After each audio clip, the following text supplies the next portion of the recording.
चंडीगढ़ में हूँ और मैं अपने लेफ़्ट आई में थोड़ा सा मुझे देखने में समस्या आई, उसके इलाज के लिए आया हूँ पीजीआई चंडीगढ़ में और मेरा इलाज शुरू हो गया है और उम्मीद है बहुत जल्दी ये ठीक हो जाएगा। लेकिन ये हमारे काम में किसी तरीके से बाधा नहीं बनने वाला है। इस वक्त जो देश के हालात हैं उसमें हम अपना जनता का जो संघर्ष है उसमें लगातार जनता के साथ मिलकर संघर्ष करते रहेंगे। ख़ास तौर से अभी जिस तरीके से मज़दूरों ने अपनी मजदूरी को लेकर के उनका जो बहुत ही शोषक हालात हैं, यानी मजदूर को 10,000 11,000 में तिल तिल करके मरने के लिए सरकार मजबूर कर रही है, सरकार और पूंजीपति मिलकर, और अपनी पेट की जो आग है उसको लेकर मजदूर सड़कों पर आया तो योगी सरकार और मोदी सरकार ने उनको क्रिमिनल घोषित किया, उनके ऊपर लाठियां चलाईं, खुद ही गाड़ियां जलाईं। उसके सबूत मिल गए कि पुलिस वालों ने ही मैसेज डाले ग्रुप में हिंसा को भड़काने के लिए, पुलिस ने ही हिंसा भड़काई और फिर उसके बाद मजदूर कार्यकर्ताओं को जेलों में डाला, उनको क्रिमिनलाइज पाकिस्तानी अर्बन नक्सल कहा। तो ये पूरी जो सरकार इस समय मजदूरों को कुचल रही है, और देखिए हिस्ट्री गवाह है कि जब भी मजदूरों को कुचला गया है मुल्क में क्रांति हो गई है। तो भारत भी एक बदलाव की तरफ अंगड़ाई ले रहा है और बहुत ही ज़्यादा बेचैनी है जनता के बीच। तो हम उस बेचैनी में जनता के साथ हैं शोषण के खिलाफ। इसके अलावा जो आदिवासियों का पिछले दिनों भयानक जनसंहार हुआ है, बस्तर, झारखंड, उड़ीसा में अभी भी चल रहा है, आदिवासियों को जेलों में डाला जा रहा है। अडानी और दूसरे पूंजीपति उनकी पहाड़ों पर, जंगलों पर कब्जा कर रहे हैं, लगातार आंदोलन हो रहे हैं। तो उस बेचैनी में हम आदिवासियों के साथ हैं। फिर मुसलमानों पर जिस तरीके से फर्जी मुकदमे, उनकी हत्याएं, लिंचिंग, ये सब चल रहा है और उनको पॉलिटिकली आइसोलेट करना। फिर अभी जो 28 लाख लोगों के वोट का अधिकार छीन लिया गया, संविधान पर हमला किया गया, उसमें हम उसके खिलाफ हैं और उस जनता के साथ हैं। तो देश एक बहुत ही उथल पुथल से गुजर रहा है और इस उथल पुथल में से कोई नई सूरत निकलने का ये एक तरीके से एक ये चर्निंग का एक फेज है और इस पूरी चर्निंग में हम जनता के साथ हैं और कैसे हम एक बेहतर समाज बनाने के लिए जनता के साथ मिलकर लड़ें, उसमें हम पूरी ताकत से लड़ेंगे। और कोई भी हमारी चाहे वो समस्या, स्वास्थ्य की छोटी मोटी समस्या आती रहेगी, उससे हम निपटते रहेंगे और ये संघर्ष जारी रहेगा। इस बीच हम छात्रों से मिल रहे हैं, युवाओं से मिल रहे हैं, हजारों लाखों नौजवान पीढ़ी इस बदलाव की प्रक्रिया में शामिल है, जेल जा रहे हैं। अभी पिछले दिनों दिल्ली में रेवोल्यूशनरी स्टूडेंट्स को अवैध रूप से पुलिस ने भयानक टॉर्चर किया, लड़कियों का, नौजवानों का, सेक्सुअली उनको अब्यूज और एक्सप्लॉइट किया और मारा, उनको बुरी तरह से सताया, टॉयलेट के कमोड में मुंह डाला गया, बहुत भयानक तरीके से उनको टॉर्चर किया गया। तो हमारी जो पुलिस है वो एक क्रिमिनल गैंग की तरह काम कर रही है पूंजीपतियों के हितों के लिए। तो अगर मजदूर आवाज उठाए, मजदूर को कुचल दो, अगर छात्र मजदूरों के पक्ष में खड़े हों, छात्रों को कुचल दो, उनको क्रिमिनलाइज कर दो, आदिवासियों के पक्ष में कोई बोले उसको नक्सल माओवादी कह के उसको क्रिमिनलाइज कर दो। तो आज जो, और देखिए आज़ादी की जो लड़ाई थी उसका सपना ये था कि हम आज़ादी आने के बाद मजदूरों की हालत बदलेंगे, किसानों की हालत बदलेंगे, आदिवासी की हालत बेहतर बनाएंगे, दलितों की हालत सुधरेगी, औरतों की हालत सुधरेगी, हमारे छात्रों की हालत सुधरेगी, बेरोजगारी कम होगी। आज सब उल्टा हो रहा है। आज आदिवासियों की हालत और बिगाड़ी जा रही है, दलितों के ऊपर हमले बढ़ रहे हैं, अल्पसंख्यकों पर हमले बढ़ रहे हैं, महिलाओं के साथ बलात्कार करने वालों को सत्ताधारी दल बचा रहा है, उनके पक्ष में जुलूस निकाल रहा है, उनको बलात्कारियों को जमानतें दी जा रही हैं, बिल्किस बानो के बलात्कारियों को भाजपा ने छुड़वाया, उनको फूलमालाएं पहनाई कि ब्राह्मण लोग हैं, तो आज देश उल्टे रास्ते पे चल ले जाया जा रहा है। ये जो फांसीवादी आरएसएस और बीजेपी है, और जो लोग इन फांसीवादियों का विरोध कर रहे हैं, जो आजादी का एजेंडा था कि भाई हम तो दलितों, आदिवासियों, माइनॉरिटी, औरतें, छात्र, युवा, इनकी बेहतरी के लिए काम करेंगे, आज उन काम करने वालों को अर्बन नक्सल कहा जा रहा है, पाकिस्तानी एजेंट कहा जा रहा है, देशद्रोही कहा जा रहा है।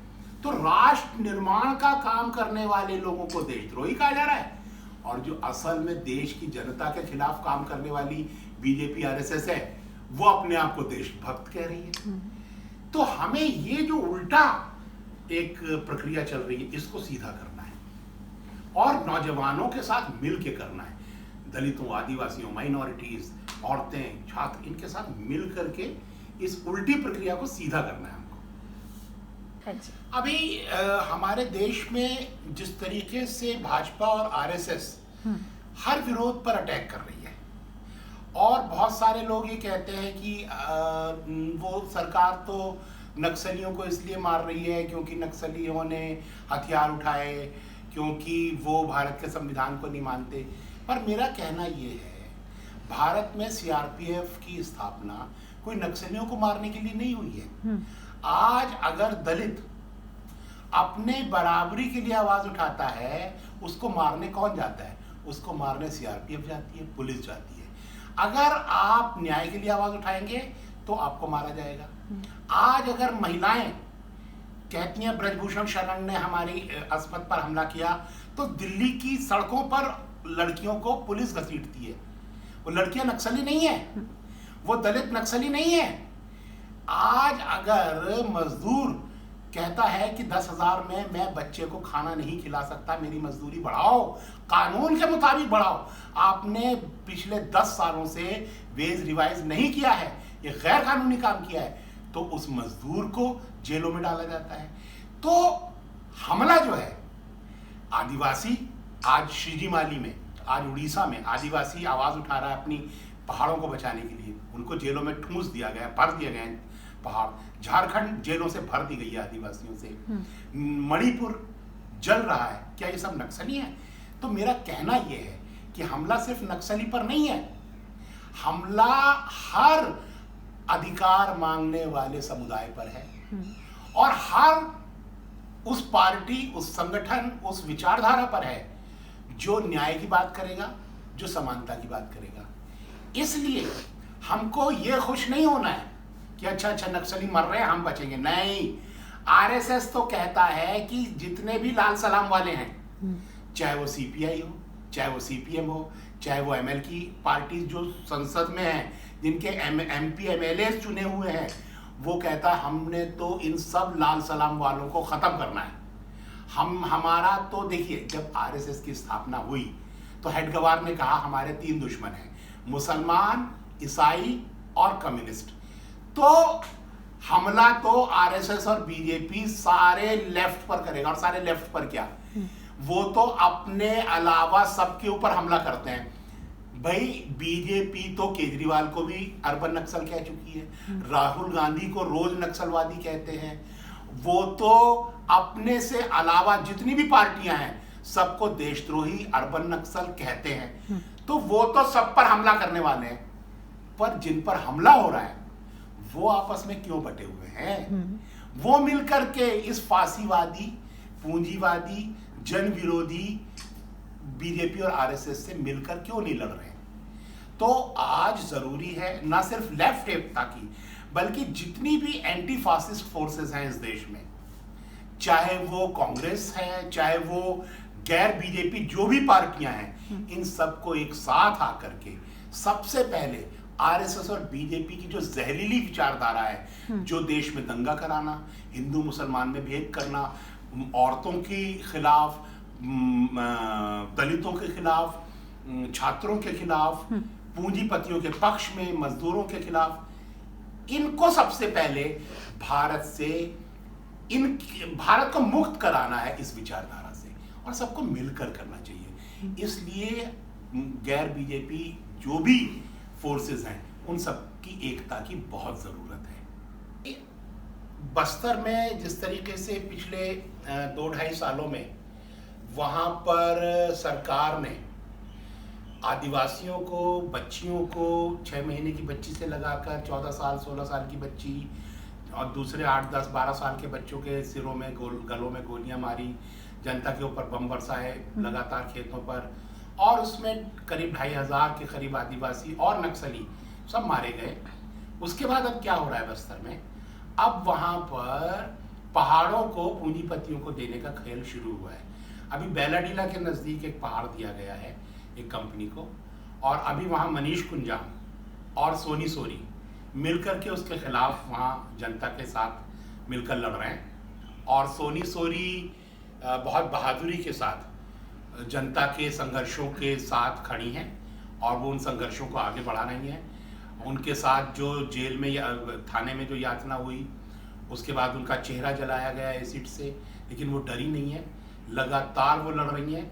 और अभी हाल ही में चालू है उनका संघर्ष, और जगह जगह जो आदिवासी सलवा जुड़म के वक्त आंध्र चले गए थे उनको वापस लाना, फिर जो पहाड़ पूंजीपतियों को दिया गया है उसको वापस जनता को दिलवाने के लिए जनता के साथ मिल करके आंदोलन करना, उस सब काम में सोनी सोरी बहादुरी के साथ लगी हुई हैं।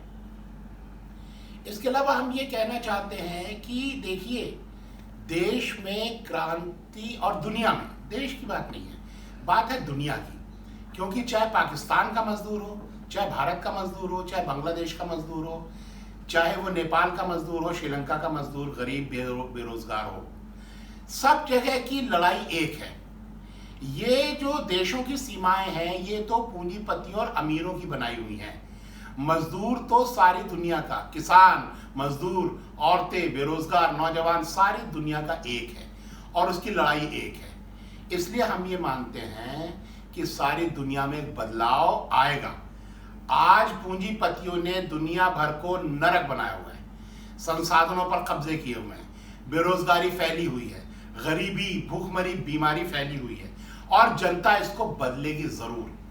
और ये क्रांति का काम कोई कम्युनिस्ट पार्टियां नहीं करेंगी, ये काम करेगी जनता खुद, नौजवान खुद। इन पार्टियों की भूमिका तो सहायक की होगी, पार्टी उनकी सहायक बनेगी, लेकिन क्रांति जनता करेगी। जैसे भी हाल में आपने देखा, पूरे देश में मजदूरों ने एक साथ खड़े हुए, मजदूर पूरे साउथ इंडिया से लगा करके पूरा मध्य भारत, गुजरात, पूरा नोएडा, गुड़गांव, मानेसर और पूरा देश में मजदूर एक साथ खड़ा हुआ।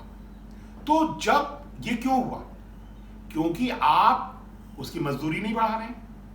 फिर आपने विदेश नीति ऐसे बनाई कि ट्रंप की चापलूसी कर करके आपने भारत के जितने भी हित थे, चाहे वो पेट्रोलियम पदार्थों का इंपोर्ट हो, उस पर बंदिश लगी। उसने कहा रशिया से मत खरीदो, आपने सरेंडर कर दिया। उसने कहा ईरान से मत खरीदो, आपने सरेंडर कर दिया।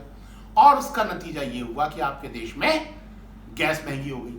अब जो मजदूर 10,000 रुपए में घर चला रहा है, उसकी गैस अगर 3,000 की हो गई तो वो क्या खिलाएगा बच्चे को? उसकी वजह से मजदूर सड़कों पर आया और उसकी जो बुरी हालत थी।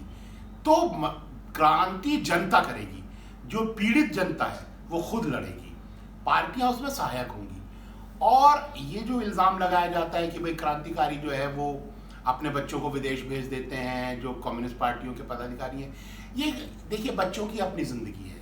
ज़रूरी नहीं है कि बाप कम्युनिस्ट है तो बेटा भी कम्युनिस्ट बनेगा, वो उनकी स्वतंत्रता है, क्योंकि लड़ने का काम उनके बच्चों का नहीं है।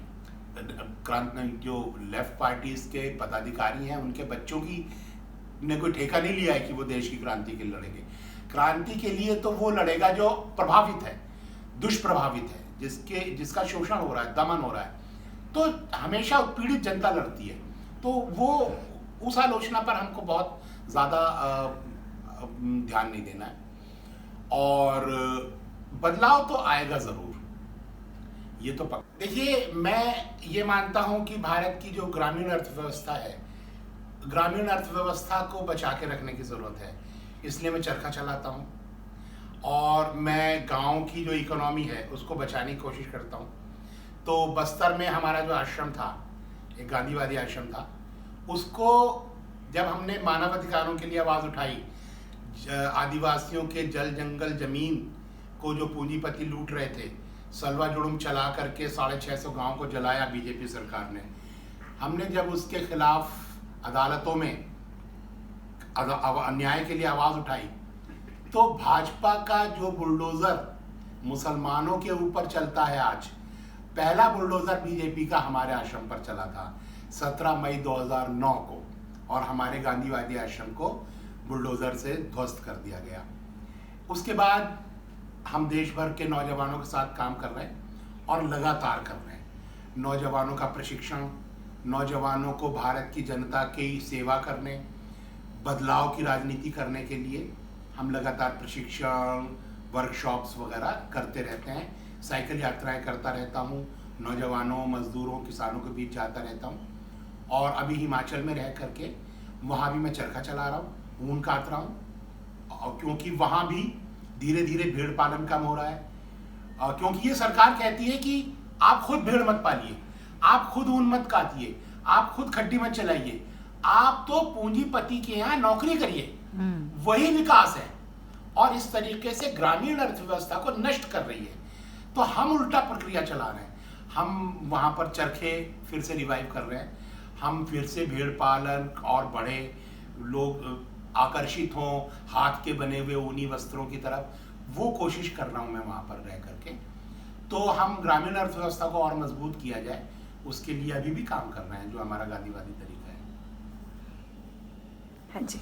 तो अभी जो मुझे बाईं आंख में थोड़ा सा धुंधला दिखाई देना शुरू हुआ, उसको लेकर के मैं चंडीगढ़ आया, और चंडीगढ़ में मुझे बताया गया कि यहाँ एक प्राइवेट हॉस्पिटल है, सुहाना हॉस्पिटल, वो अच्छा है, चैरिटेबल है। मैं वहाँ गया, लेकिन वो चैरिटेबल तो नहीं है, वो कॉरपोरेट है, और वहाँ पर करीब मेरा 70,000 खर्च आया।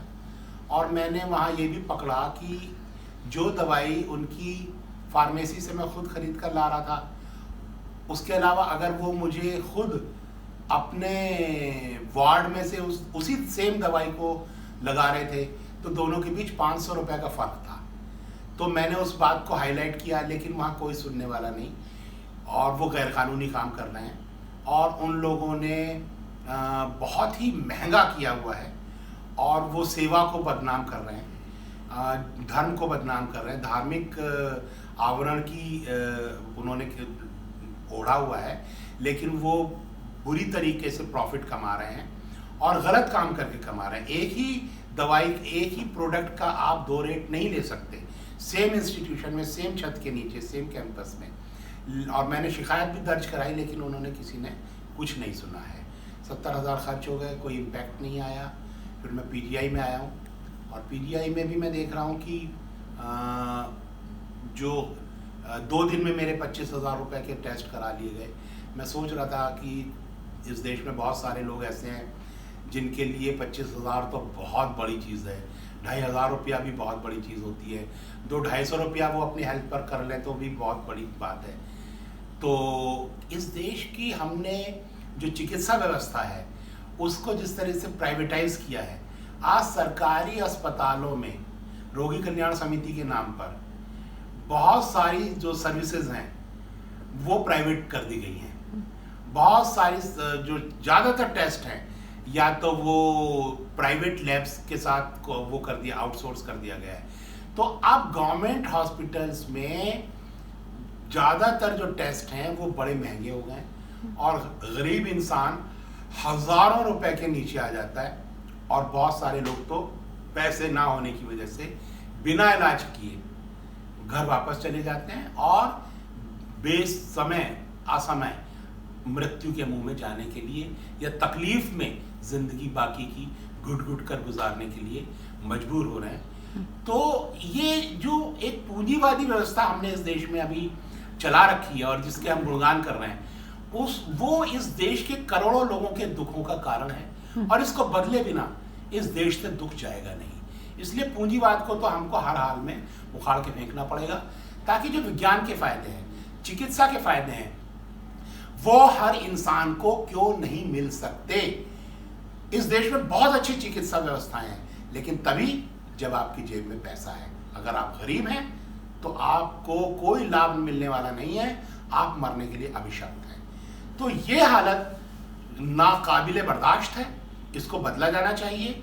अगर हमारा देश में विज्ञान और चिकित्सा का विकास हुआ है तो उसका लाभ इस देश के हर बच्चे को, हर महिला को, हर गर्भवती को, हर बुजुर्ग को मिलना, हर बीमार को मिलना अनिवार्य है। वही न्याय है, वही संविधान का आदेश है, और उसको हम उस हालत को लाने के लिए संघर्ष करेंगे जरूर जी। तो देखिए, मेरा कहना तो साहित्यकारों, राजनीतिक कार्यकर्ताओं, कवियों, सबसे यही है कि अपनी जो भी आपकी क्षमता है, जो भी आपकी काबिलियत है, जो भी आपकी कला है, उसका इस्तेमाल इस समय का जो बहुत ही खतरनाक दौर है, जिस दौर में लोगों की जिंदगियां और पूरे देश की जिंदगी एक तरीके और पूरी दुनिया के गरीबों की जिंदगी दांव पर है, क्योंकि जिस हालत में इस समय गरीब को ले आया गया है वो एग्जिस्टेंस के संकट से जूझ रहा है, उसका अस्तित्व संकट में है, वो भूखा है, वो तिल तिल करके मर रहा है। ऐसे में उसके संघर्ष का साथ देने, उसके संघर्ष की चर्चा करने, उस पर कविताएं लिखने, उस पर साहित्य रचने की जरूरत है। संघर्ष को तीखा करने के लिए साहित्य का जो योगदान हो सकता है, साहित्य को, साहित्यकार को इस समय अपनी वो एक युगांतकारी जो उसकी भूमिका होती है वो निभाने का दौर है। ऐसे में मैं देख रहा हूं कि काफी सारे लोग खामोश हैं, डरे हुए हैं, चुप हैं, या वो ऐसी बातें कर रहे हैं जिनका कोई आम जनता के संघर्षों से कोई लेना देना नहीं है। तो वो साहित्य तो समाज से कटा हुआ साहित्य है, जिसमें गरीब नहीं है, महिला का संघर्ष नहीं है, आदिवासी दलित का संघर्ष नहीं है, अल्पसंख्यक का संघर्ष नहीं है। तो मेरा प्रार्थना और अपील जो भी है वो, और अपेक्षा भी यही है कि इस वक्त साहित्यकार और कवि भी समाज का जो बेचैनी है उसको ना सिर्फ वो आवाज दे बल्कि उसको और तीखा बनाए, ताकि जो संघर्ष है वो तेज हो और बदलाव जल्दी आए। तो यही हम अपील कर सकते हैं अपने साथियों से। ताज़ा अपडेट्स व बड़ी खबरों के लिए जुड़े रहिए पंजाब स्क्रीन के साथ और बेल आइकन को दबाना ना भूलें।